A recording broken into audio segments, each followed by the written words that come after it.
Halo, ketemu lagi dengan Rojali. Semoga hari-hari teman-teman tetap stabil dan siap menghadapi segala tantangan dalam kehidupan ini. Itu bahasa gampangnya.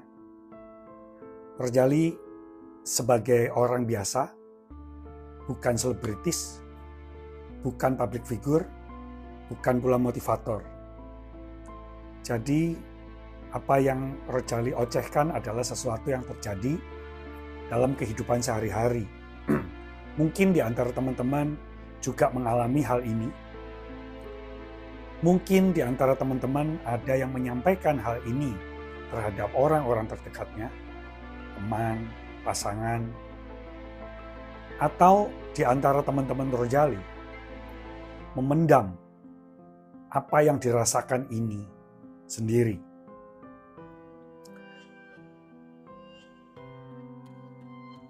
Teman-teman Rojali, dalam kehidupan pastinya orang bersyukur jika dia memiliki pekerjaan.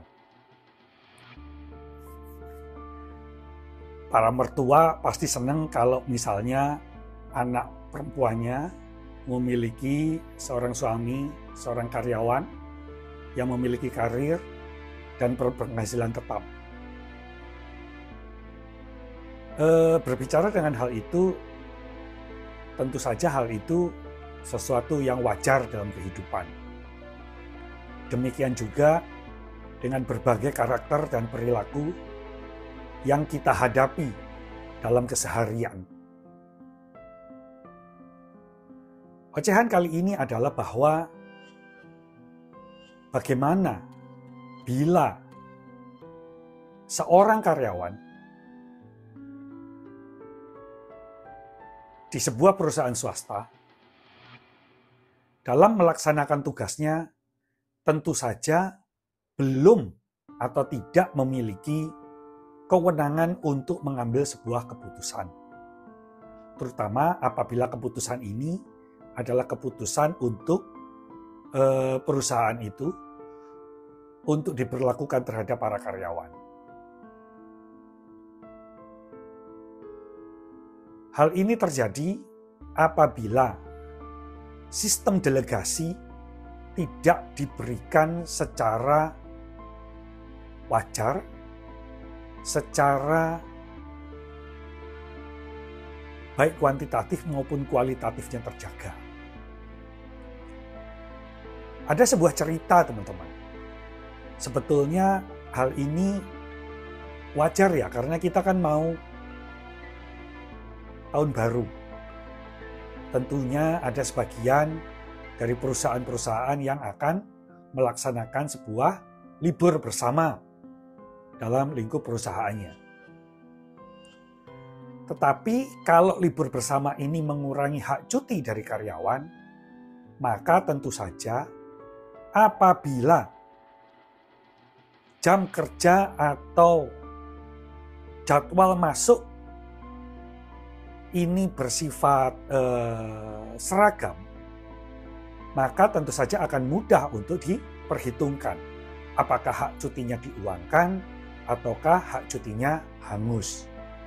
Sebab misalnya dalam cuti Natal dan Tahun Baru tahun 2022 atau Nataru ini, tanggal misalnya 23 hari terakhir, 23 Desember ya, kemudian masuknya tanggal 2, maka ini kita bisa hitung berapa sih sebetulnya liburan itu berlangsung. Dan kalau memotong hak cuti, tentu saja akan dikurangkan dari hak cuti karyawan. Permasalahannya adalah kalau karyawan ini tidak seragam masuknya, ada yang dalam seminggu masuk 6 hari, ada yang seminggu masuk 5 hari, ada yang seminggu masuk 3 kali. Maka jumlah hak cutinya akan bermacam-macam.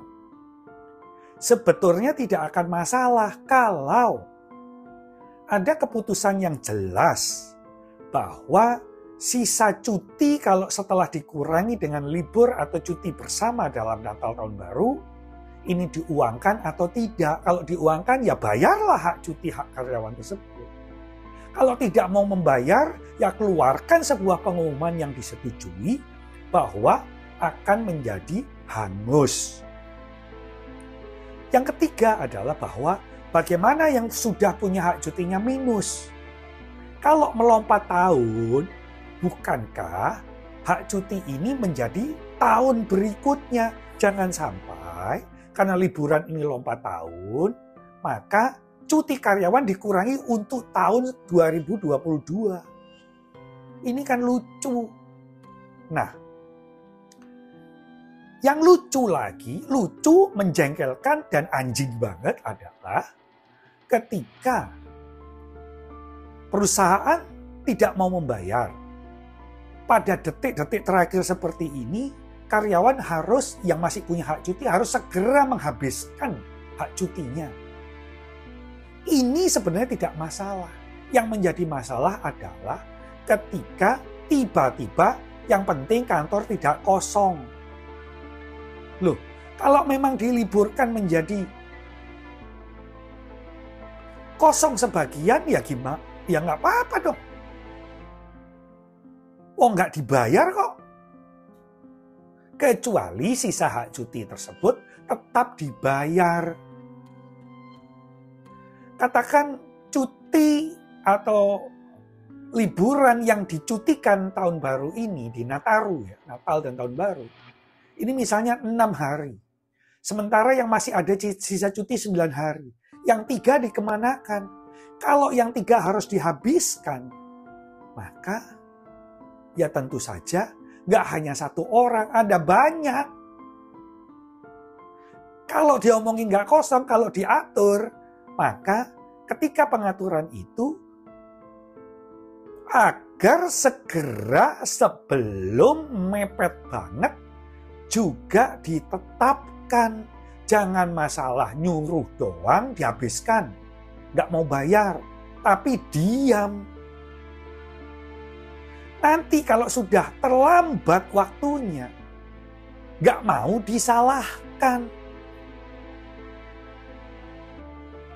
Akan melemparkan hal ini kepada orang-orang yang katanya, kan kamu yang diberikan tanggung jawab A.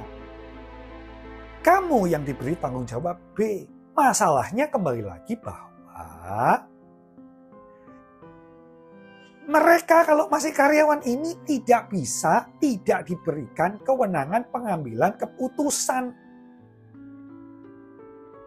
Kalau kebijakan dan keputusan itu masih dari direksi, maka direksi jangan diam cuci tangan, berlindung di balik selimut. Ternyata dari cerita-cerita tersebut masih banyak yang ngakunya direktur, direct mengarahkan. Kalau masih mengarahkan dan kemudian masih menyalahkan orang, ini kan seperti kasus-kasus yang baru terjadi di Indonesia. Yang kena ya anak buahnya.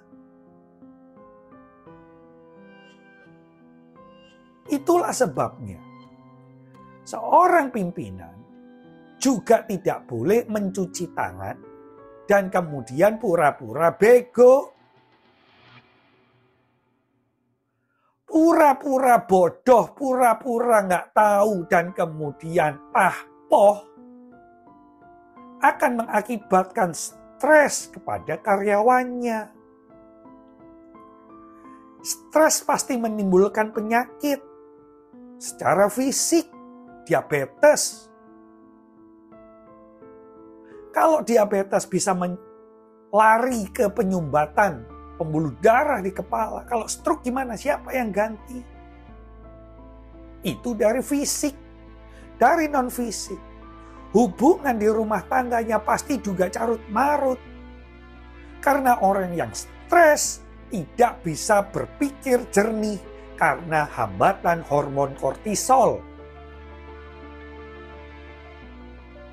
Akan semakin berantakan bila orang yang di rumah menganggap bahwa orang yang tengah menderita atau kena depresi atau stres masih dipaksa untuk berpikir normal.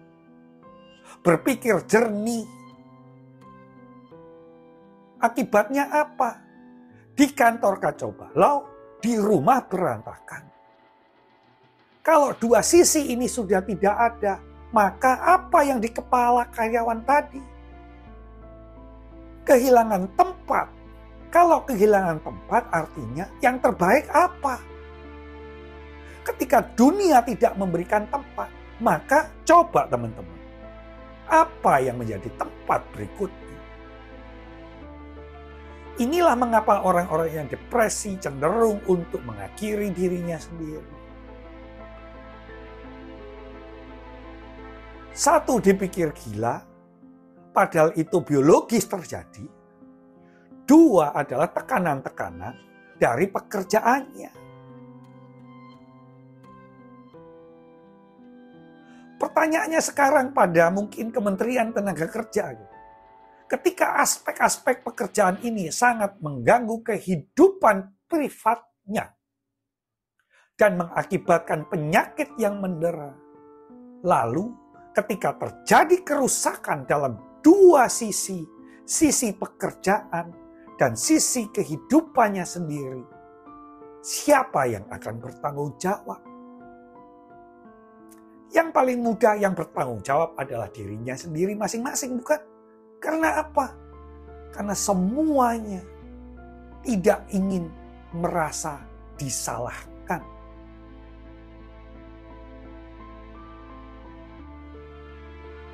Ketika ada orang mengatakan, kok mengeluh saja tidak bersyukur, bukankah banyak hal yang bisa dijadikan untuk bersyukur dalam kehidupan ini?